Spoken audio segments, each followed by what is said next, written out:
Je voulais vous parler d'un bouquin vraiment génial qui s'appelle Pourquoi tout compliqué, bien manger est si simple du docteur Anthony Farday. Alors qui est Anthony Farday? C'est un ingénieur agronome qui est aussi docteur en nutrition humaine à l'université de Marseille et qui a fait un gros travail pour dénoncer une tendance qu'on appelle le réductionnisme. Alors qu'est-ce que le réductionnisme, notamment en alimentation? C'est évaluer en fait un aliment à travers la somme de ses nutriments. Donc le réductionnisme, c'est pas quelque chose de récent, hein, c'est quelque chose qui a été théorisé notamment par Descartes, dont l'approche était d'expliquer en fait le tout à partir de ses parties. Donc 1 plus 1 égale 2, ça c'est une vision réductionniste des choses, c'est-à-dire que 1, une partie, plus 1, une autre partie, explique le tout. Donc en fait, le réductionnisme va s'intéresser aux nutriments de manière indépendante et va pas regarder les liens entre ces nutriments. Donc le réductionnisme n'est pas forcément une mauvaise chose en soi, puisque c'est à travers cette vision que de nombreuses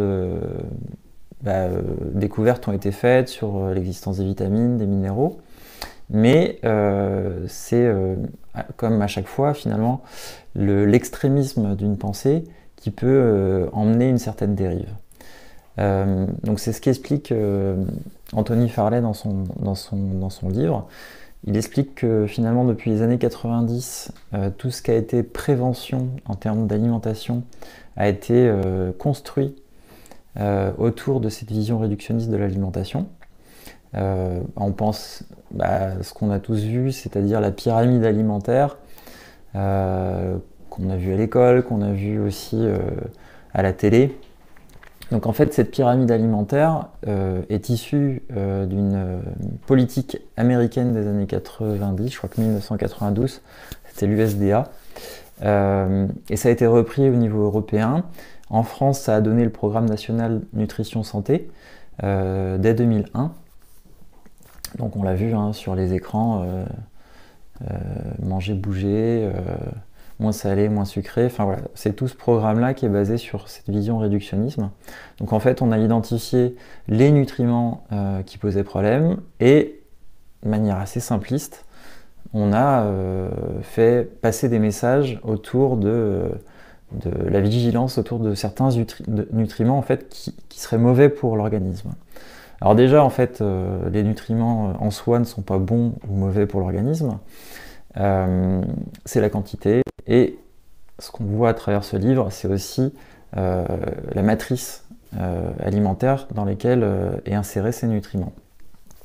Donc toutes les politiques de prévention autour de l'alimentation qui ont été démarrées dans les années 90 n'ont eu aucun effet sur la santé des sociétés, puisque ces politiques visaient notamment à faire baisser l'obésité, à réduire les maladies qu'on appelle métaboliques. Donc derrière ça, on va trouver le diabète de type 2, l'hypertension artérielle et aussi la stéatose hépatique, la maladie du foie gras, qui est en fait une dégénérescence du foie, notamment liée à un excès de sucre.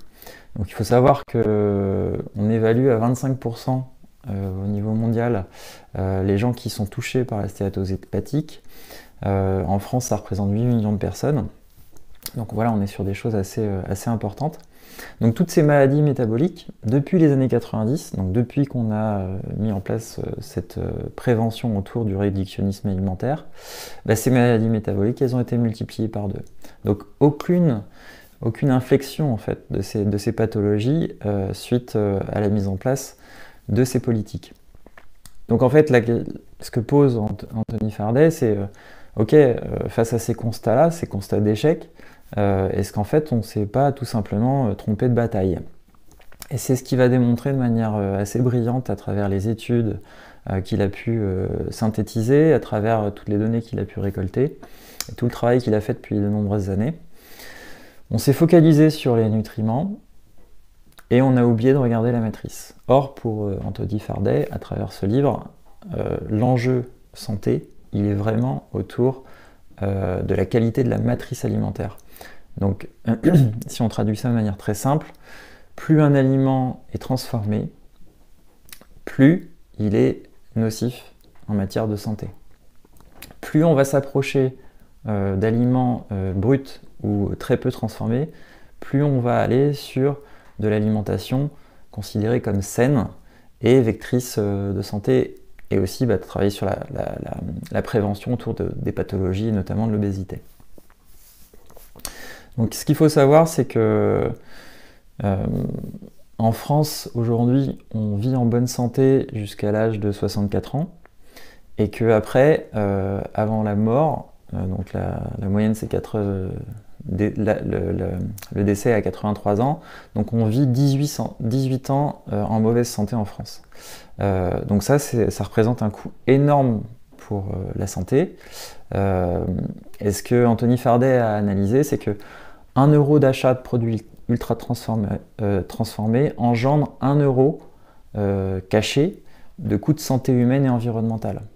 Donc on a l'impression, avec les produits ultra transformés, d'aller sur de l'alimentation, on va dire à bas coût, mais en fait, ça c'est une vision très court-termiste des choses, puisque derrière cette alimentation peu chère et ultra transformée va engendrer des coûts de santé pour la société.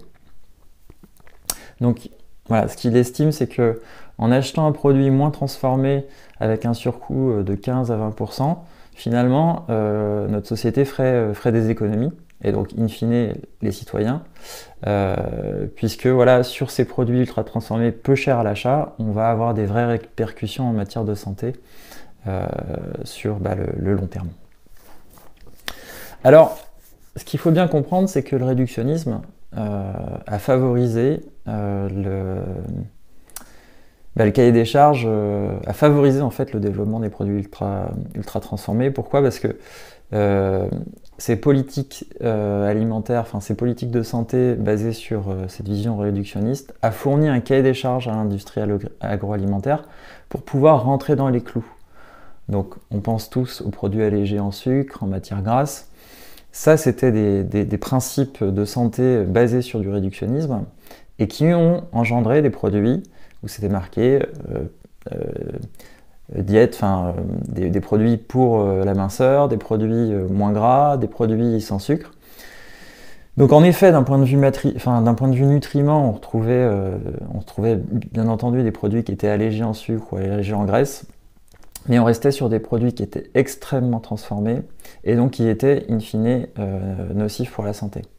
Donc tous ces produits ultra transformés finalement sont l'expression d'une industrie qui finalement est rentrée dans les clous pour respecter notamment les Nutri-Score et toutes les échelles d'évaluation de qualité des aliments. Mais voilà, en fait, on est passé de produits peu ou pas transformés après-guerre à aujourd'hui une grande quantité d'aliments ultra transformés. Donc pour vous donner une idée, si on prend le Nutri-Score, donc les produits qui sont classés A ou B, dans ces produits-là, il y a 57% de produits ultra transformés.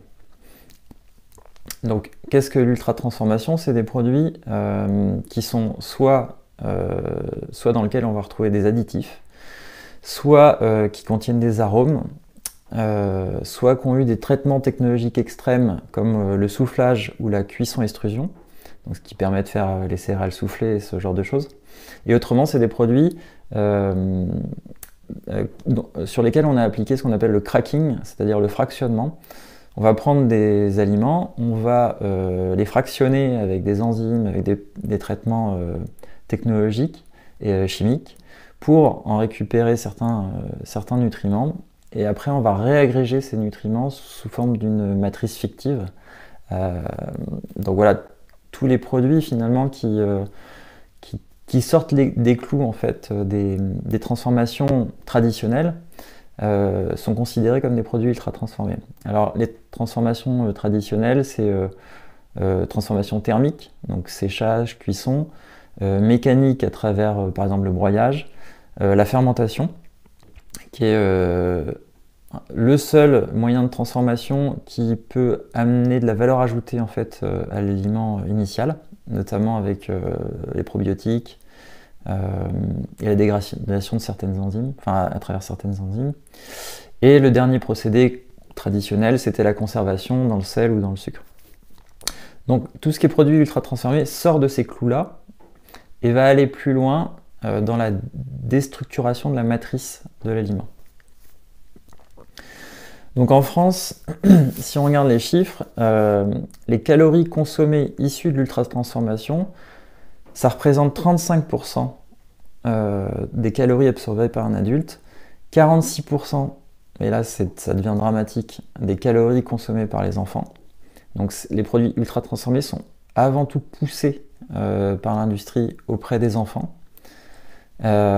Si on prend un caddie de supermarché, 50% de l'offre de supermarché, c'est des produits ultra transformés.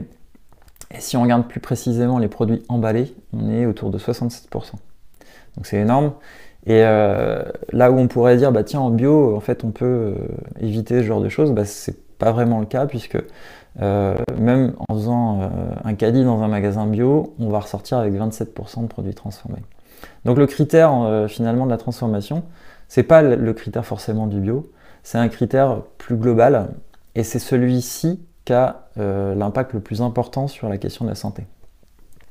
Alors, qu'est-ce que propose Anthony Fardet face à ces limites du réductionnisme alimentaire? Lui va proposer une vision qu'il appelle l'approche holistique de l'alimentation. Donc il va évaluer le potentiel santé d'un aliment non plus uniquement sur sa composition en termes de nutriments, mais il va s'intéresser au lien entre les nutriments et à savoir plus particulièrement à ce qu'il appelle la matrice alimentaire, donc la forme finalement, la forme de l'aliment qui pour lui a une importance majeure sur notre capacité à métaboliser en fait les nutriments qui sont utiles à notre fonctionnement, à notre bonne santé. Donc il explique par exemple que sur la question de la matrice, elle a un aspect, enfin, voilà, de manière très pragmatique, elle a un impact direct sur notre santé. Si on prend par exemple les amandes en poudre versus des amandes non moulues, les amandes en poudre vont libérer beaucoup plus vite les lipides, alors que l'amande qu'on va devoir mâcher avant de l'avaler va être beaucoup plus lente et va finalement nous faire absorber moins de lipides. De la même manière, un fruit séché peut être 5 fois plus sucré qu'un soda pour 100 grammes, et pour autant, le fruit séché n'aura jamais un impact direct sur le diabète. Pourquoi ? Parce que même s'il est séché, le fruit va garder en fait cette matrice initiale, sa matrice du vivant. On lui applique juste donc une transformation qui est liée au séchage, et en fait il va conserver justement une matrice qui est favorable à la santé. Alors que le sucre qui va être dans le soda, même si les sucres la quantité est moindre, ce sont des sucres qui sont sans matrice et donc qui vont être beaucoup plus toxiques pour notre organisme. Alors en fait, voilà, Anthony Fardet dit un aliment sain, pour faire simple, c'est un aliment dont la matrice a été préservée. Et donc il va rajouter à cette notion d'alimentation saine une règle qu'il a appelée les 3 V. Donc pour être sain, un aliment doit être, premier V, il doit être vrai, il doit être plutôt végétal, et l'alimentation doit être variée. Donc le vrai, on en a parlé, donc c'est préserver en fait des aliments qui sont peu ou pas transformés. Le végétal, c'est de limiter la part des produits animaux dans l'alimentation. Donc des études qu'il a pu faire, la proportion idéale, ce serait 15% de calories animales par jour, ce qui représente à 3 produits animaux. Et enfin, varier, c'est pouvoir justement varier les aliments, parce que comme je l'ai dit tout à l'heure, un nutriment en soi n'est pas mauvais, ou un aliment n'est pas mauvais en soi. L'idée, c'est de pouvoir les varier et de pouvoir apporter à l'organisme tous les aliments dont il a besoin. Alors, sur la notion d'alimentation variée, 3 critères quand même qui peuvent être ajoutés, plutôt bio, plutôt de saison et plutôt local. Voilà. Pourquoi j'ai apprécié ce bouquin-là? Parce que je trouve que cette vision de l'alimentation, elle est parfaitement cohérente avec la vision holistique de la naturopathie. On est vraiment là-dessus en naturo. On a une approche de la santé qui est globale. Et ce que Anthony Fardet propose à travers son livre et ses études, c'est aussi une vision de l'alimentation qui reste à un niveau très global, où on va donner la priorité à des aliments vrais, donc peu ou pas transformés, et on ne va pas rentrer forcément dans combien de calories, combien de sucre, quel pourcentage de sucre, enfin voilà. Pour lui, l'enjeu il n'est pas à ce niveau-là, l'enjeu il se situe bien plus haut, au niveau en fait de la qualité de l'aliment en termes de transformation. C'est aussi intéressant parce que dans son discours, j'ai pu faire aussi des parallèles avec ce qu'on retrouve en phytothérapie, avec la notion de totem. Donc le totem, c'est finalement c'est l'inverse du réductionnisme, c'est-à-dire de pouvoir constater que l'action d'une plante sur un organisme, c'est pas la somme des principes actifs qui sont présents dans la plante. Le fait d'avoir une plante entière, de la prendre en tisane, l'action de cette plante ne sera pas uniquement la somme des principes actifs. Ce sera en fait soit plus, soit moins de ces effets-là. En tout cas, il y a vraiment cette notion de matrice, donc ici la plante, qui joue sur la façon dont notre organisme va réagir à cette plante. Et donc là, ça rejoint exactement ce qu'explique Anthony Fardet en termes d'alimentation, c'est-à-dire que la forme de l'aliment consommé joue sur sa qualité en termes de santé. Et enfin, voilà, un autre aspect, c'est que en naturopathie, on peut travailler sur la prévention, et c'est là où notre rôle est majeur. Quand on va travailler sur des conseils alimentaires qui sont trop précis, à mon sens, on bascule sur le terrain des nutritionnistes et des diététiciens, puisque eux ont en général une approche plus réductionniste, qui peut avoir du sens dans une logique de curatif, d'approche curative. Vous avez une pathologie, on va vous proposer un régime alimentaire avec des restrictions, que ce soit des restrictions en termes d'aliments, on va vous faire pourquoi pas des restrictions en termes de calories. Donc cette approche réductionniste, elle a du sens dans une approche thérapeutique curative. Donc pour moi, ce registre-là doit être le registre uniquement des professionnels de santé dédiés à l'alimentation, à savoir les nutritionnistes et les gens qui font les diététiciens.